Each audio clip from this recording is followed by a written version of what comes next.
Distinguished guests, ladies and gentlemen, welcome to the Faculty of Law for the HKU-Boase, Cohen, and Collins lecture series in criminal law. We are delighted to see all of you here. I am Aman Kumar, MC of this event, and a Year 4 LLB student at this faculty. This lecture series started in 2017, and today marks the 6th lecture. In staging these lectures, the Faculty of Law aims to increase awareness of significant issues and challenges in criminal law, and also to promote HKU as an international research and knowledge exchange center in this practice area. Boase, Cohen, and Collins, an independent law firm with a strong focus on criminal law, is delighted to be co-presenting this series. To begin, may I invite Mr. Alex Liu, Managing Partner of Boase, Cohen, and Collins, to say a few words. Mr. Liu, please.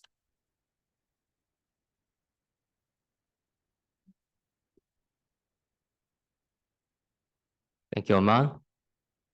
Good evening, ladies and gentlemen. On behalf of our firm, I welcome you all to the 6th annual HKU-Boase Collins Criminal Law Lecture. We are delighted to continue our association with the Faculty of Law, and my thanks go to the Dean, Professor Hua Ling, and his team for their outstanding efforts in staging this event. We are honored that this year's lecture is being delivered by Mr. Ian McWalters. Ian has served Hong Kong's legal profession with great distinction for almost 4 decades. First as a government counsel, later as Director of Public Prosecutions, and then 7 years as a Justice of the Court of Appeal. He is also the co-author of a highly influential book, Bribery and Corruption Law in Hong Kong, which has recently been updated with its 5th edition. I could spend a great deal of time listing Ian's achievements in the world of law, but it is best that we hear from the man himself. Ladies and gentlemen, please welcome Mr. Ian McWalters.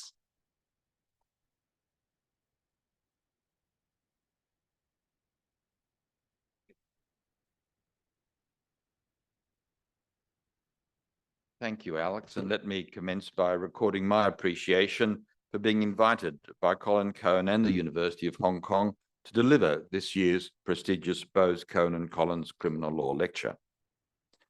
I've chosen the topic of the exercise of discretion in the criminal justice system because I believe that discretion plays a crucial role in the criminal justice system in its potential to bring flexibility and fairness to the operation of the system. I should start by explaining what it is that I mean by a discretionary decision, and for present purposes, I'm content to adopt a definition by Lord Bingham of Cornhill, who said of judicial discretion, and I quote, "An issue falls within a judge's discretion if, being governed by no rule of law, its resolution depends on the individual judge's assessment, within such boundaries as have been laid down, of what is fair and just to do in the particular case. He has no discretion in making his findings of fact. He has no discretion in his rulings on the law, but when, having made any necessary finding of fact and any necessary ruling of law, he has to choose between different courses of action, orders, penalties, or remedies, he then exercises a discretion. It is only when he reaches the stage of asking himself what is the fair and just thing to do or order in the instant case that he embarks on the exercise of discretion. In a nutshell, the law provides a framework within which a discretionary decision is made, but does not dictate what that decision will be. Because the law does not dictate what the decision must be, the decision maker is called upon to consider more than one possible outcome and to choose between them. In making this choice, the decision maker exercises discretion. When the law dictates what the outcome will be, then the decision maker has no discretion and is simply performing his duty. This definition of a discretionary decision is equally applicable to discretionary decisions made by a prosecutor. The most obvious example of the distinction between the exercise of a discretion and the performance of a duty in the criminal law is when a judge sentences a person convicted of murder, for then he is required by law to impose a sentence of life imprisonment.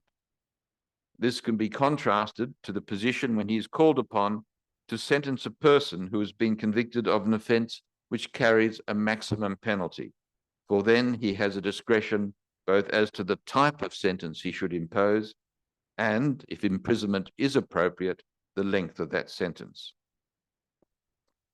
The feature of discretionary decision-making, that it requires a personal, subjective assessment by the decision-maker, underlay a concern of lawyers over the centuries that the protection afforded by the law might be undermined by the grant of powers that were to be exercised through a non-transparent and unaccountable personal discretion. This view of discretion is well illustrated by a comment by Lord Mansfield in 1763 in case of John Wilkes, when he said, and I quote, "Discretion, when applied to a court of justice, means sound discretion guided by law. It must be governed by rule, not by humour. It must not be arbitrary, vague and fanciful, but legal and regular." The concern over the potential arbitrariness of discretion due to its subjective element and the potential for it to be exercised in terms that were vague and imprecise because they were personal to the decision maker continued to more modern times. A.V. Dicey, in his work in Introduction to the Study of the Law of the Constitution, said that the rule of law means, quote, "the absolute supremacy or predominance of regular law as opposed to the influence of arbitrary power, and excludes the existence of arbitrariness, of prerogative, or even of wide discretionary authority on the part of government." These quotations reflect a perception that decisions that flowed from an exercise of discretion were at risk of being perceived as the outcome of an unfair process, which increased the likelihood of arbitrary, unreasoned, inconsistent, and unpredictable decisions by different decision makers. Let me now turn to more recent times. In his 2006 Sir David Williams lecture entitled "The Rule of Law," Lord Bingham referred to a number of sub-rules of the core principle of the rule of law, the second of which was that questions of legal right and liability should ordinarily be resolved by application of the law and not the exercise of discretion. Referring to Dicey's view of discretion, Lord Bingham said, and I quote, "Most modern commentators would not share to the full Dicey's hostility to the exercise of official discretions. But the essential truth of Dicey's insight stands. The broader and more loosely textured a discretion is, whether conferred on an official or a judge, the greater the scope for subjectivity and hence for arbitrariness, which is the antithesis of the rule of law. This sub-rule requires that a discretion should ordinarily be narrowly defined and is exercise capable of reasoned justification. These are requirements which our law, in my opinion, almost always satisfies because discretion impacts a choice between possible decision makers and orders, and usually the scope for choice is very restricted." End of quote. Lord Bingham is correct in his statement, as modern statutory discretions are usually drafted in a way which provides a pathway for the exercise of the discretion. In making the choice between different outcomes, the decision maker will usually not have a completely free hand, but will be constrained by the parameters of the discretionary power and guided by its terms. Those parameters and terms may be laid down in a statutory provision creating the power, or they may be part of the common law or be contained in administrative guidelines. Where there are a set of prerequisite conditions which the decision maker must be satisfied have been met, or an assessment of various matters which may enable the decision maker to reach a view that is required of him, then once the decision maker has performed these tasks, he will usually be guided towards how he should exercise his discretion. And I would refer you, for example, to the provisions in sections 9D and G of the Criminal Procedure Ordinance dealing with bail. There are still examples, however, of completely unfettered statutory discretions on our statute book, one of which is the decision of the prosecutor to select district court as the venue for trial under section 88 of the Magistrates' Ordinance. The broad, unfettered nature of the power contained in this section was addressed by the Court of Appeal and the Court of Final Appeal in Chang Lili and the Secretary of Justice, and it is apparent from their judgments that in making this discretionary decision, prosecutors have regard to administrative guidelines in the Department of Justice's Statement of Prosecution Policy and Practice, a document which has since been revised and renamed the Prosecution Code. These less fettered discretionary decisions contain a much greater level of subjectivity. But when they are made by a judicial officer, they are made after a public hearing has occurred in which persons affected by the decision are given an opportunity to be heard. The decision is announced publicly, and the judicial officer has an obligation to give reasons for the decision, and the decision can later be a ground of appeal. All these features contribute to lessening the risks associated with the decision being an outcome of the exercise of discretion and of contributing to a perception that the decision has flowed from a process that was fair and transparent. These features of a judicial decision distinguish it from the prosecutor's discretionary decisions made outside of the courtroom. Lord Bingham contends that modern discretions are in fact now narrowly confined. The result being, as he puts it, that, quote, the dragon of arbitrary discretion has not been slain, but it has been domesticated and put on a short leash. What is of concern to me in respect of this statement is that within the criminal justice process, discretion plays an important role in contributing to the fairness, reasonableness, and compassion of that process by allowing a more flexible approach to decision-making, and those are the very qualities we do not want to put on a short leash. In his 2013 Legal Action Group's lecture, Keir Starmer SC, formerly the DPP for England and Wales, said of prosecutorial discretion, quote, prosecutorial discretion is a good thing. It takes the edges of blunt criminal laws. It prevents injustice. It provides for compliance with international obligations, and it allows compassion to play its rightful part in the criminal justice response to wrongdoing. The blunt instruments that criminal law statutes necessarily have to be can be honed into compassionate and appropriate casework decisions by the exercise of the public interest discretion. Thus, by allowing a more flexible approach to decision-making, discretion brings fairness and humanity to our system of criminal justice. If we put discretion on too short a leash and overly domesticate it, then we risk diminishing its ability to provide these important benefits.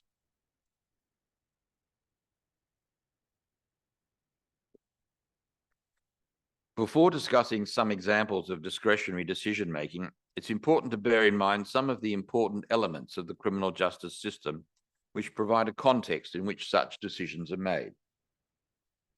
The first important contextual element is the phrase the interests of justice, as it is used repeatedly by decision-makers to justify and explain the decisions they have reached. For present purposes, all I wish to emphasize is that the interests of justice are broader than just the interests of the defendant. A very clear and very succinct articulation of the concept of a fair trial can be found in the statement by Lord Steyne in Attorney General's reference number 3 of 1999, where he said, there must be fairness to all sides. In a criminal case, this requires the court to consider a triangulation of interests. It involves taking into account the position of the accused, the victim, and his or her family, and the public. This triangulation of interests that is at play in a trial is equally at play when decisions are being made by a prosecutor in the pre-trial stage of a prosecution. They must be borne in mind whenever he is called upon to consider where the interests of justice lie. The second important contextual element is that the Department of Justice is the exclusive prosecuting authority in the HKSAR. There is no more important legal provision concerning criminal procedure in Hong Kong than Article 63 of the Basic Law, which states the Department of Justice of the Hong Kong Special Administrative Region shall control criminal prosecutions free from any interference. Article 63 gives to the Department of Justice an exclusive and constitutionally embedded role as prosecutor for the HKSAR. The third important contextual element is the limited options that exist for those aggrieved by a prosecutor's discretionary decision. The only legal remedy is judicial review, but that is available in very limited circumstances. The legal position in respect of decisions by prosecutors involves constitutional issues arising from the legal effect of Article 63 of the Basic Law. It's important to the matters I discuss later in this lecture that I address the impact of Article 63 in some detail. The post-1997 discussion of this topic commences with the judgment of the Court of Appeal in Re Sia Bankrupt. The Court of Appeal said of Article 63 that it was a guarantee of prosecutorial independence, just as had been enjoyed by the Attorney General before the reunification of Hong Kong with China.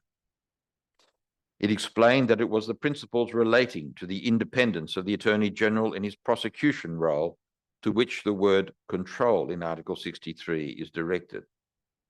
For an exposition of those principles, the court referred to a passage in the work The Law Officers of the Crown, where the author said that the decision to prosecute or not to prosecute is, quote, a matter for the prosecuting authorities to decide on the merits of the case without political or other pressure. Thus, when Article 63 referred to interference, it was referring to interference of a political kind. However, the court went on to say that the rule that ensures the Secretary of Justice's independence in his prosecutorial function, quote, necessarily extends to preclude judicial interference, subject only to issues of abuse of the court's process and possibly judicial review of decisions taken in bad faith, end of quote. The Court of Appeal continued, what Article 63 does, apart from its prime purpose of prohibiting political interference, is to reflect the boundary that protects the Secretary from judicial encroachment upon his right to decide whether to institute a prosecution, what charge to prefer, whether to take over a private prosecution, and whether to discontinue proceedings. A subsequent and very detailed discussion of this issue was by Hartman J. in RV in the Directive of Immigration, in which he concluded that notwithstanding the Department of Justice's constitutional protection of its performance of the prosecution function free from any interference, judicial review is available to challenge a prosecutorial decision, but only if the challenge is as to whether the exercise of the prosecution power has exceeded the constitutional limits or remained within them. The judgment of Hartman J. was considered by Lee J. in Re Lau Hei Wing.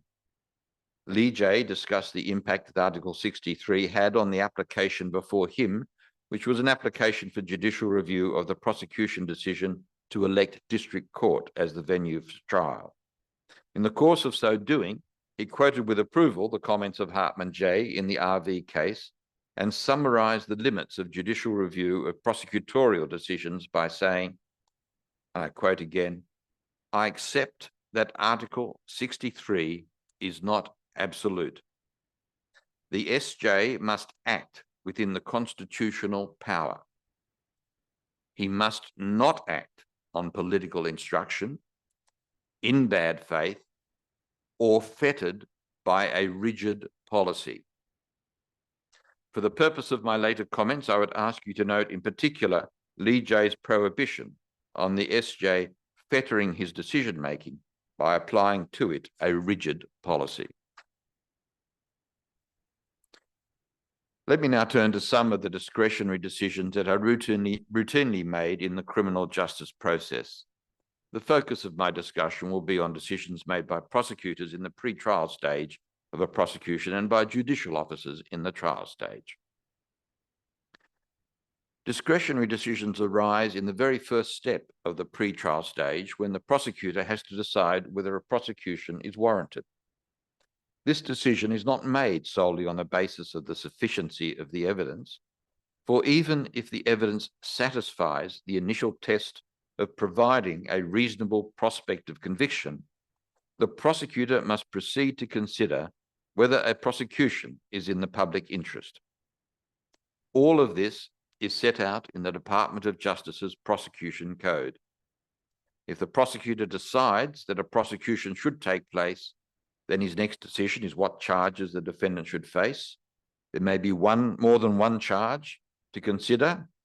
The prosecutor may have to consider whether to lay charges in the alternative, and where there is a course of criminal conduct, he may have to consider whether charging every criminal act would overload the indictment or charge sheet. Once the decision to prosecute has been made and the charge is settled, the prosecutor will have to decide on the venue of trial and the broad discretionary nature of this decision I have discussed earlier. In the pre-trial stage, the prosecutor may be asked to allow the offender to be bound over or to accept a plea to a lesser charge, and that will bring into play considerations of the public interest and the interests of justice. Likewise, should a defendant offer to become a witness for the prosecution in return for a partial or full immunity. During the trial, the judge may be called upon to exercise his discretion in respect of a large range of issues, such as whether to stay the proceedings for abuse of process, grant amendments to the indictment, grant separate trials for co-defendants, allow the trial to proceed in the absence of the defendant, intervene in the trial, and if so, to what extent, in order to assist an unrepresented defendant, exclude evidence that may impact upon the fairness of the trial, grant leave to cross-examine a defendant on prior convictions, and discharge the jury. I have deliberately kept my discussion of the different discretionary decisions that arise in the criminal justice process brief, as the purpose of my discussion is not to provide an encyclopedic list of them all, but merely to demonstrate two matters. First, how numerous and wide-ranging they are, and second, the important role that discretion plays in ensuring, preserving, and protecting the fairness of that decision-making process.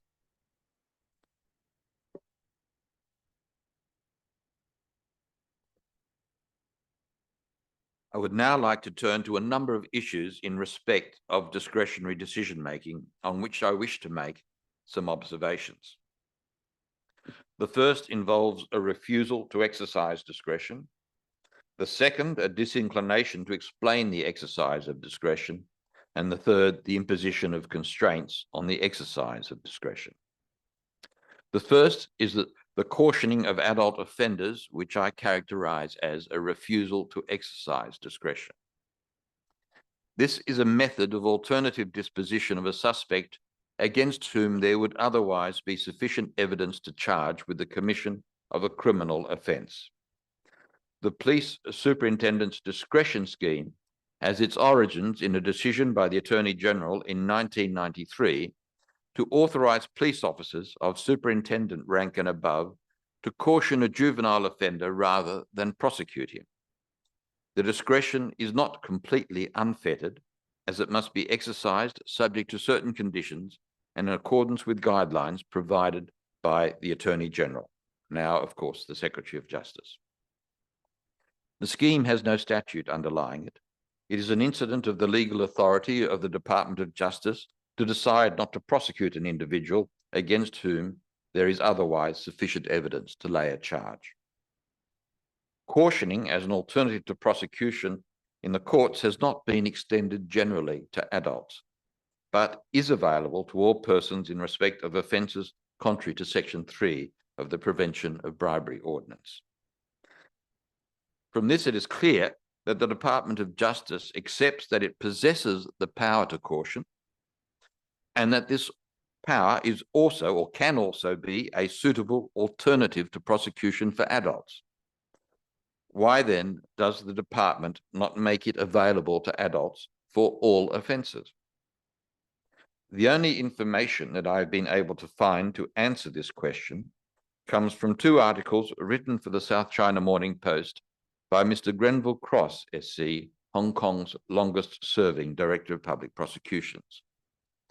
In the 2 articles written by Mr. Cross, dated 31st of March 2013 and 10th of February 2015, he called for the extension of cautioning to adult offenders. He also explained in both articles how this had been previously recommended by a working group, but the proposal had not been implemented.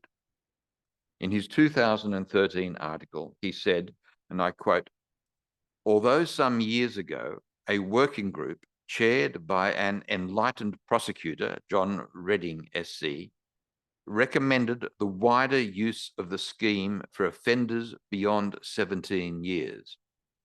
This was thwarted by hardliners who feared that increased cautioning would signal softness on crime." This statement by Mr. Cross raises a number of issues. Although it does not disclose how the decision not to extend cautioning to adult offenders came to be made, by referring to the influence that political considerations had on the decision, it hints at the possibility that there may have been interference in the Article 63 sense from outside the department. But whatever remains unclear, there can be no doubt from what Mr. Cross said that the decision that was made was a policy decision based on political considerations. This raises interesting legal issues. In the decision-making process from which this policy decision emanated, was there Article 63 interference which would void the decision on constitutional grounds? Can the Department of Justice make a decision which has underlying it the adoption and application of a rigid policy, to use the words of Li Jie in Lao Hei Hing, not to make available to a whole class of society the power to caution when it makes this power available to others within the society? Would such a decision be within the constitutional limits of Article 63? Finally, we know from the prosecution code that the decision whether to prosecute an individual is a discretionary decision which takes account of the public interest. As a matter of common sense, a major component of the public interest in respect of less serious offences would be whether there is available a dispositive option that is preferable to prosecution, such as bindovers and cautioning. That being so, is it open to the Department of Justice, when exercising its discretion of whether to prosecute an individual, to refuse on rigid, politically influenced policy grounds to have regard to cautioning as a dispositive option, irrespective of the merits that option may have? So it should be to exclude having regard to cautioning as a dispositive option, irrespective of the merits that option may have to the personal circumstances of the individual or to the public interest.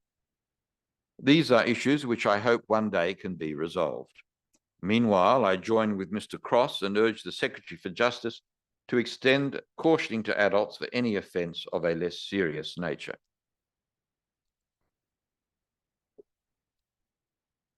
Now let me turn to a disinclination to explain a discretionary decision. Here I wish to discuss how the prosecutor, through his provision of reasons for his decisions, can better engage with the public and legal profession. Given the important consequences that can flow from a prosecutor's pre-trial discretionary decision, and given the very limited ability to review these decisions, it becomes important to consider how the prosecutor engages with others in explaining how he has exercised his discretion in the course of reaching a particular decision. It is important to the public's confidence in the criminal justice process that the process is perceived as operating fairly to all those affected by it. That will include, when prosecutors are making discretionary decisions, that the public believe that prosecutors are conscientiously exercising their discretion and are doing so in a fair and reasoned way.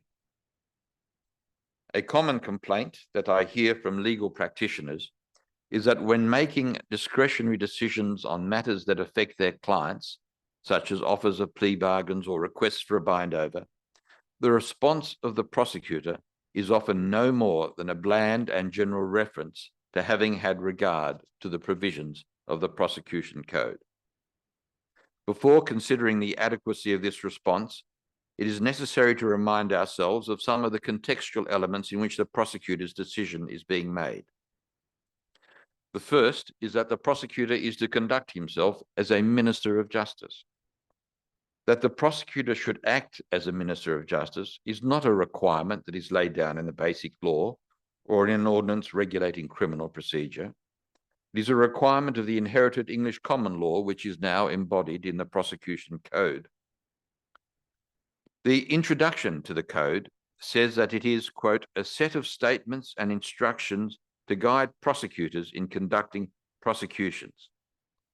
And it sets out a number of goals that the code seeks to achieve, amongst which are to, and I quote, facilitate the exercise of discretion in a flexible and principled manner, ensure the fair and effective exercise of prosecutorial responsibility, ensure the accountability of prosecution decision-making. The first reference to the prosecutor as a minister of justice appears in paragraph 1.1 of the code, which states, quote, a prosecutor is required to act in the general public interest, but independently as a minister of justice. In respect of defendants, the code says, quote, persons charged with offences are entitled to be treated fairly and with respect, and prosecutors must be scrupulous to protect the interests of anyone suspected or accused of crime. A fair trial requires a fair prosecutor, end of quote. Earlier in this lecture, I referred to the comments of Lord Bingham in his Sir David Williams lecture on the rule of law. In this lecture, he articulated a number of sub-rules of the rule of law, and his sixth sub-rule is as follows, quote, it is that ministers and public officers at all levels must exercise the powers conferred on them reasonably, in good faith, for the purpose for which the powers were conferred, and without exceeding the limits of such powers. For most public officials, there is a means of testing whether this has been done, and that is by requiring them to give reasons for their decision. These reasons can then be assessed to see whether the decision-making process complies with public law principles. But what if the prosecutor, in refusing a request for a bind-over or a plea bargain or some other matter that is of crucial importance to a defendant, says no more in explanation for his decision that in reaching a decision adverse to the defendant, he has applied the prosecution code? Such a situation arose in Re Lao Hei Wing, the judgment of Lee J, to which I have earlier referred. This was an application for judicial review of the decision of a prosecutor to elect district court as opposed to high court as the venue of trial. The subject of venue of trial had been considered by the prosecutor after representations had been made to him on behalf of the applicant. In his judgment, Lee J described the prosecutor's reply as follows, quote, the prosecutor indicated that he had considered the matter raised in the applicant's letter. He had also considered the circumstances of the case and the prosecution code. He maintained that district court would be the appropriate venue. In respect of the argument that the Secretary for Justice had a duty to give reasons for his prosecutorial decisions, Lee J concluded, and I quote again, in deciding the venue of trial, the SJ is exercising a prosecutorial choice which is free from interference by virtue of Article 63 of the Basic Law. There is no positive duty to give reasons. The SJ needs not give reasons as to the weight of individual factors contributing to the choice of venue. Where the SJ chooses to give reasons in exceptional circumstances departing from the norm, the adequacy of the reasons must be left to the professional judgment of the SJ. An extended debate as to various contributing factors should always be avoided. End of quote.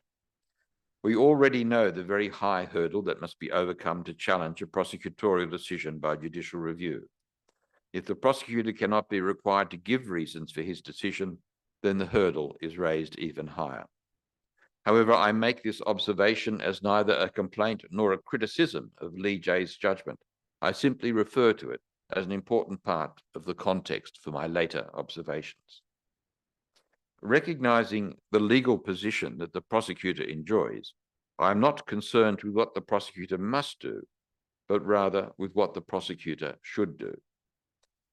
On this question, I wish also to refer to the interesting judgment of the House of Lords of the Queen on the application of Purdy in the DPP. Mrs. Purdy, who suffered from multiple sclerosis, wanted an assurance from the DPP that her husband would not be prosecuted if he assisted her to end her life. The DPP was at that time Keir Starmer QC.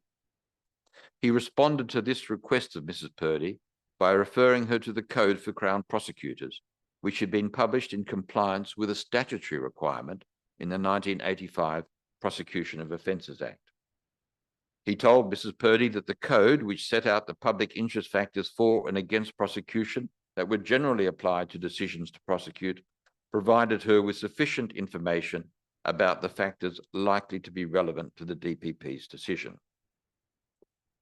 Lord Newburger of Abbotsbury succinctly formulated the question before the court as follows, quote, "Accordingly, the issue is whether the basis on which the Director of Public Prosecutions exercises his discretion under Section 2(4) of the 1961 Suicide Act is accessibly formulated in sufficiently precise terms to enable a person potentially or actually affected by it to understand its scope and foresee its consequences." End of quote. In his judgment, Lord Hope of Craighead concluded that in a highly unusual and extremely sensitive case of this kind, the code offers almost no guidance at all.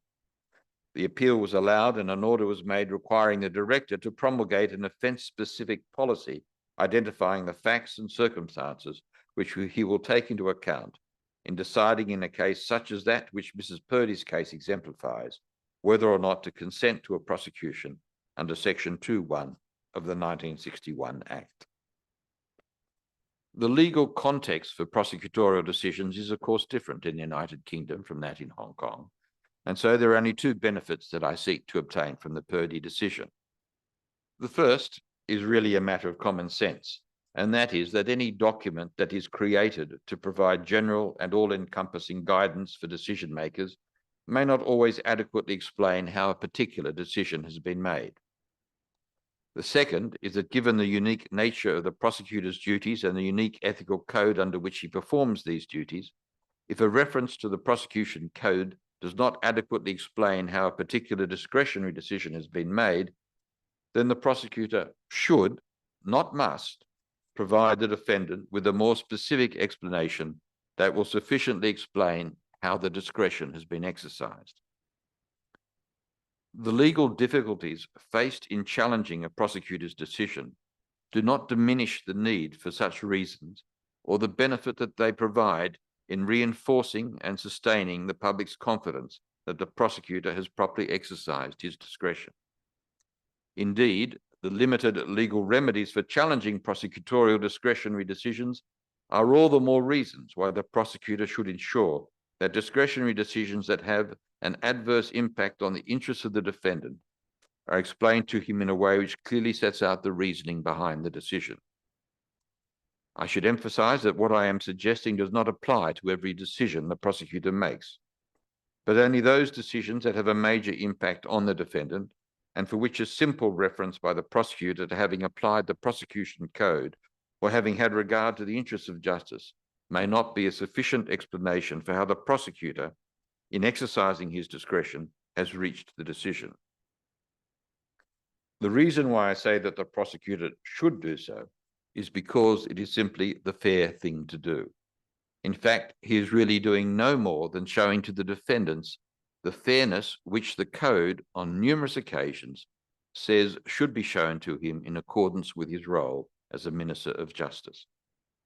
I will leave the final word on this subject to Sir Keir Starmer, who, when delivering the 2013 Legal Action Group lecture, responded to an audience question by saying that the exercise of discretion should be transparent and that prosecution decisions should be open to challenge. He had referred to the Purdy judgment during his lecture, and in answering the audience question, he said, and I quote, "Indicating publicly what approach will be taken to the exercise of discretion in difficult or sensitive cases achieves nothing if the prosecution refuses to explain its decisions and to give reasons."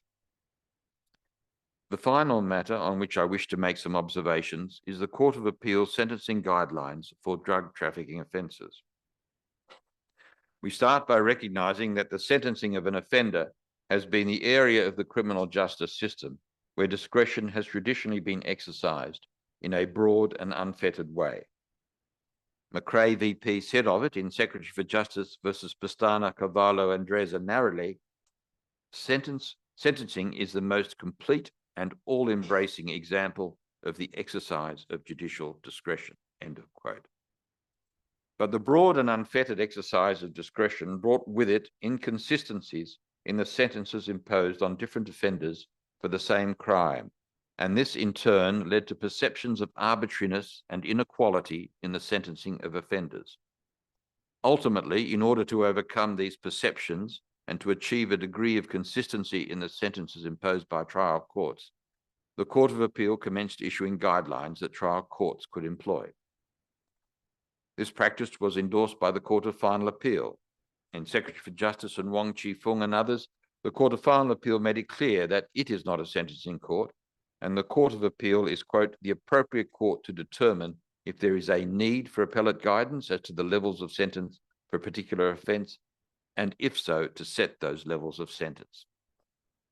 Nowhere were sentencing guidelines more detailed than in respect of the offence of unlawful trafficking in a dangerous drug.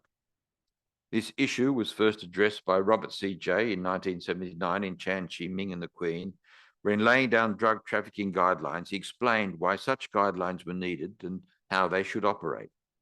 He said, I quote, "It may perhaps be objected that in attempting to prescribe a tariff for this offence, we are interfering improperly with the discretion of courts of trial. We do not think so for the following reasons. Fairness to convicted persons requires a substantial degree of consistency in the punishment to be imposed for similar offences.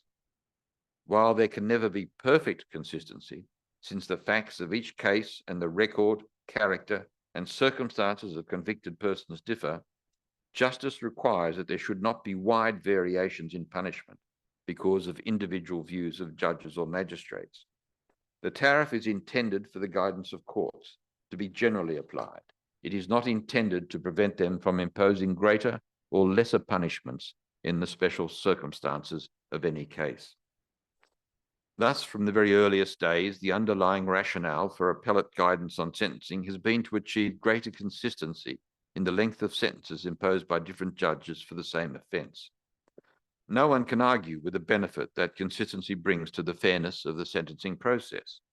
With consistency comes an equality of treatment and a reassuring predictability in the likely outcome of the sentencing process for a particular offence. This in turn leads to a perception that the discretionary sentencing decision is supported by a reasoned analysis of all the facts and a proper application of legal principles. This is important to victims, the public, and defendants, and contributes to public confidence in the criminal justice system.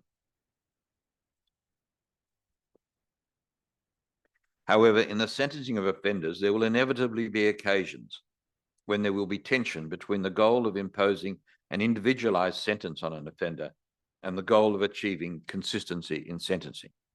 This tension is encapsulated in the observation of Stock J.A. in HKSAR and Leung Poi Shan when he said, quote, "Consistency in sentencing is important, but consistency does not dictate blindness to individual circumstances of a case and to those of an offender. An overly rigid preoccupation with uniformity can be inimical to individual justice. The issue becomes, in respect of each offence for which guidelines are created, how far one goes to achieve the goals of equality, predictability, and consistency and to what extent the trial judge's discretion to impose an individualized sentence should be restricted.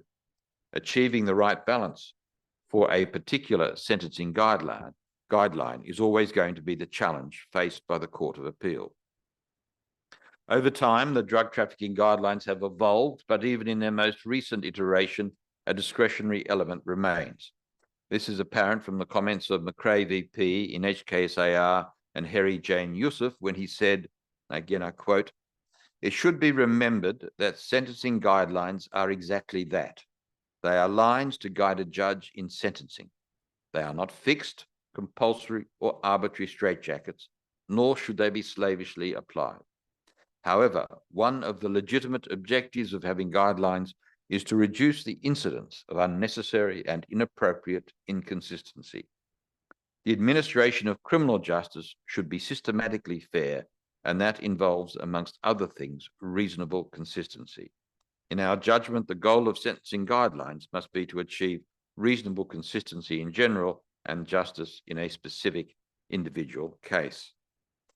However, despite the Court of Appeal's assurance that the goal of the guidelines is only to achieve reasonable consistency in general, with a judge still retaining a discretion to dispense justice in a specific individual case, one can't help but wonder, at least in respect of drug trafficking offences, if that discretion is somewhat illusory. I say this because over a period of time, a body of case law has developed that has taken away from the sentencing judge many of the matters that traditionally he would have considered when exercising his sentencing discretion. The clearest example of this is that the personal circumstances of the offender have been largely removed from consideration. Of these personal circumstances, none is more concerning than the age of the offender. Our sentencing guidelines for drug trafficking now exclude even youth from being a reason for a discretionary reduction of sentence, requiring that the offender be of extreme youth before his age can be used as a mitigating feature. The consequence of this is that 16 and 17-year-olds are being sentenced as adults in order to deter other young people, and so that traffickers will recognize that they gain no benefit from luring young people into their nefarious activities. The reasoning for this is with respect seriously questionable, and I cannot help but express myself strongly by saying that it is a shameful stain on our criminal justice system that we compel judges to treat young persons as adults when sentencing them for the offence of drug trafficking. We know so much more nowadays about the development of the human brain through the teenage years, and how, as that development progresses, it tends to make the teenager more susceptible to the influence of others and to incline the teenager to a greater degree of risk-taking. In every other offence, our sentencing of teenagers is focused on rehabilitation, and I would argue there is no reason not to adopt the same focus with the offence of drug trafficking. I am not at all persuaded by the argument that should we do so, there will be a flood of teenagers committing this offence on our streets. I would strongly argue that this is an aspect of our drug trafficking sentencing regime that merits an intellectually rigorous review. It must be remembered that the goal of consistency in sentencing is only to achieve greater consistency, not perfect consistency, or as McRae VP put it, to reduce the incidence of unnecessary and inappropriate inconsistency. The goal of consistency has never been to totally eliminate variations in the sentences imposed, but to prevent variations that cannot be justified by the proper application of legal principles. Another aspect of our drug trafficking sentencing regime is the very high starting point for drug couriers, especially drug mules. This category of drug trafficker makes up a significant proportion of the trafficking cases that come before our courts. Presumably, it is this fact that influenced the Court of Appeal to adopt such a high starting point for the comparatively low amounts of dangerous drug being trafficked. Our sentencing guidelines are, as you know, weight and drug-based. Drug mules can usually carry within their body cavities around 1 to 1.5 kilos of dangerous drug. There is simply a limit to how much their bodies can bear. Couriers who transport the drugs in their luggage may be able to carry more. This has led to starting points for couriers of heroin and cocaine, two of the more commonly trafficked drugs, in the range of 20 years plus. Such high starting points create difficulties for judicial officers when sentencing offenders who have trafficked in much larger amounts or whose role in the drug trafficking enterprise is more serious than that of the courier. We saw during COVID, when air transport was largely shut down, the first of these problems materialize. Trafficking syndicates resorted to transporting drugs by sea, and this enabled them to transport much larger quantities, literally container loads of dangerous drugs. In its recent judgment in HKSAR and Sumkawa, the Court of Appeal said, quote, realistically and for all practical purposes, there is a prevailing sentencing limit for the offence of trafficking in dangerous drugs, which is 35 years imprisonment after trial, and that 35 years imprisonment after trial is in reality likely to be the largest sentence that will be approved by this court.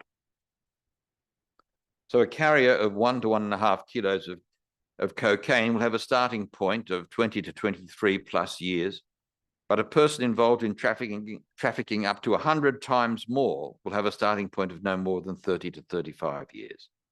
But if 30 to 35 years becomes the starting point for low-level traffickers of these very large amounts, what sentence would you impose if the offender was the head or a senior member of the drug trafficking syndicate responsible for these large importations?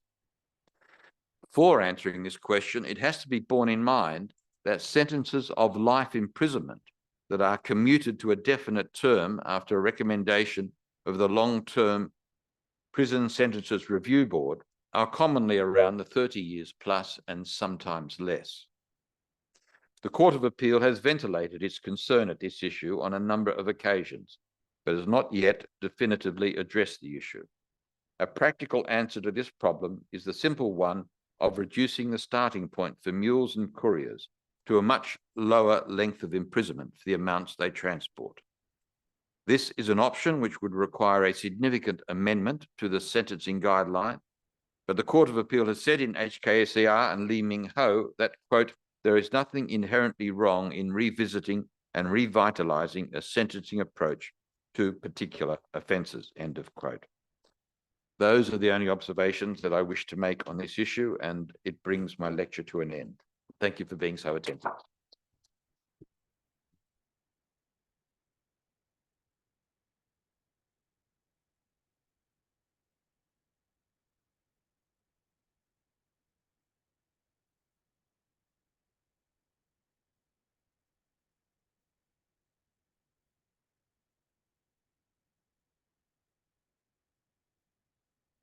Ladies and gentlemen, I'm sure you will join me in thanking Mr. McWalters for such an inspiring and insightful lecture. May I now invite Professor Simon Young to moderate the Q&A session. Professor Simon Young, please.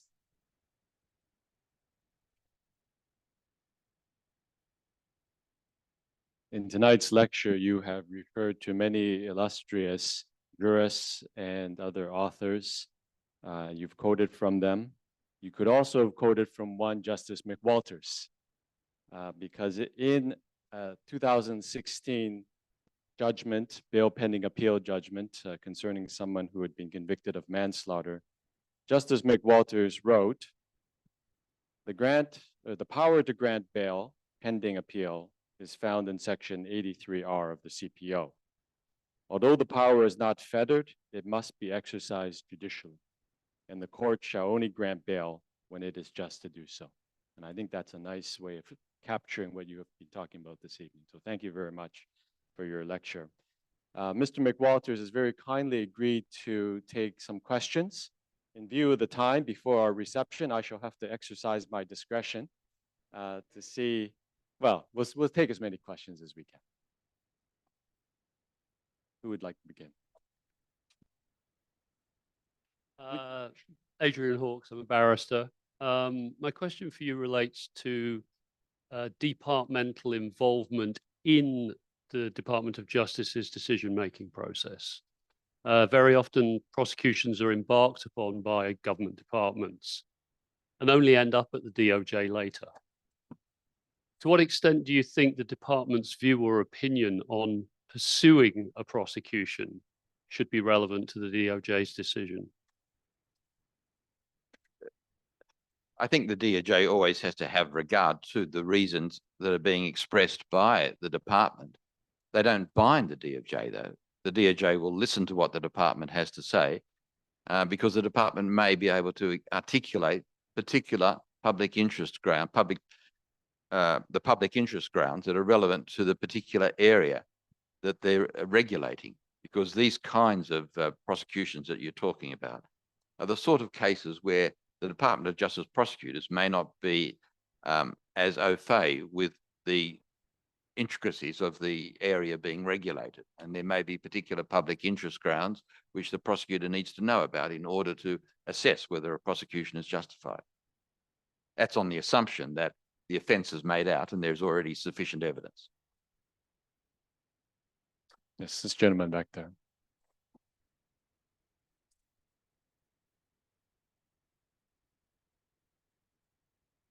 Thank you so much for your excellent, fascinating lecture. My question, Tobias Brand, a prison chaplain and CUHK professor. My question refers to the case of mandatory life sentences in cases of murder with multiple offenders, some of them sentenced under the principle of joint enterprise. How does a judge do justice to the inferior role of those sentenced under this of these jointly sentenced co-defendants, and how does he take into account if someone is just narrowly above the 18 years threshold and thus treated as an adult? Would there be a possibility to give kind of guidelines in the judgment to the later long prison sentence review board that would then be kind of suggested to be maintained, even though there would be a discretion on the side of the long sentence review board to not follow the sentencing guidelines? I've never had to do it myself, but it's my understanding that the Court of First Instance judge does do a report for that review board, setting out any particular mitigating factors that may be relevant to them. But at first instance, he's going to have to impose the mandatory penalty, because irrespective of the role the person played, they were still convicted on the basis that they had full knowledge of what was taking place.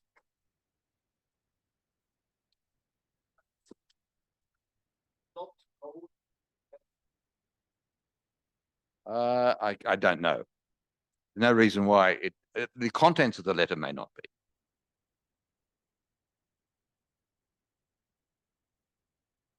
Okay, other questions?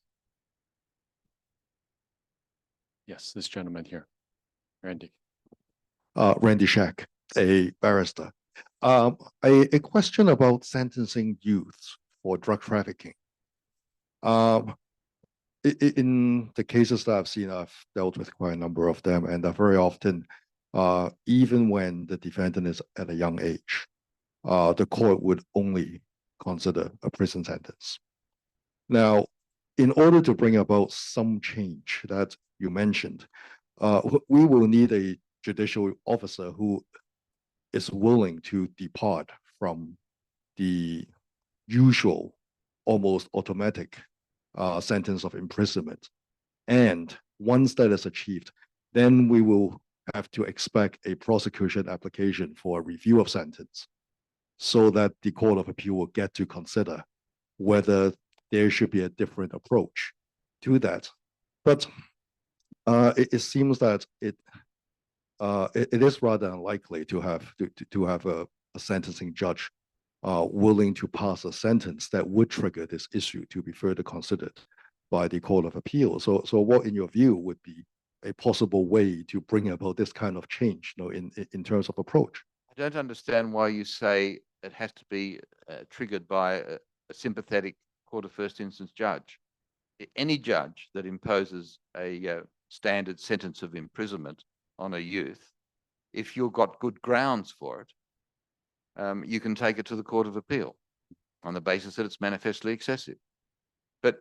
I'm not saying that every youth has to be treated the same. That would be contrary to the idea of a discretion.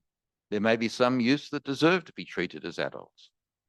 All I'm saying is that return the discretion to the judge so that they can decide the culpability of the offender, and if necessary, make, in exceptional circumstances, either a training centre order or a lesser period of imprisonment. But taking away that discretion from the judge is what I'm concerned about. But you certainly don't have to wait for a sympathetic first instance judge to help you. If you've got what you think is a very good basis for taking to the Court of Appeal, then by all means do so. I think we have time for one more question. Yes, this. Hello, Isabella, lecturer of this faculty. Would you please give some examples or clarify a little bit about the cases that you had in mind for the prosecution to give reasons for the discretion? Well, certainly for offers of pleas of guilty to certain charges, plea bargains, bindovers, what conduct should be charged and what conduct shouldn't be charged,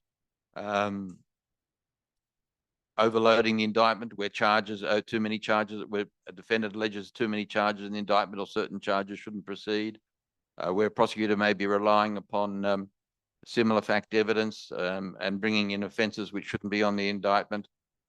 Some of these decisions can be later challenged in court, and then the defendant will have an opportunity to express himself. But my primary concern is those decisions outside of court where the rights of the defendant are so severely limited.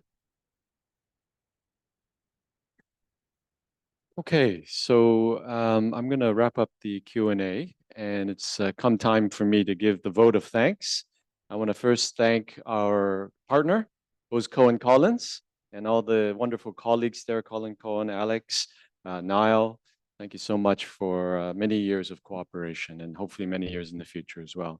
I want to thank my colleagues in the Faculty of Law for all their good efforts in making sure that this event has gone very smoothly, and also the activities that we've had this week. So particularly Rachel Lee in our Public Relations Office and her team. Thank you very much. And last but not least, Mr. McWalters, I want to thank you for all the contributions that you've made as jurist, lawyer, and author. And I want to thank you for all the activities that you've been involved in this week. I'm sure you'll feel rather tired when you get to the weekend. So thank you so much, particularly for tonight's very enlightening lecture. Thank you very much on behalf of everyone here, and thank you all for attending today's lecture.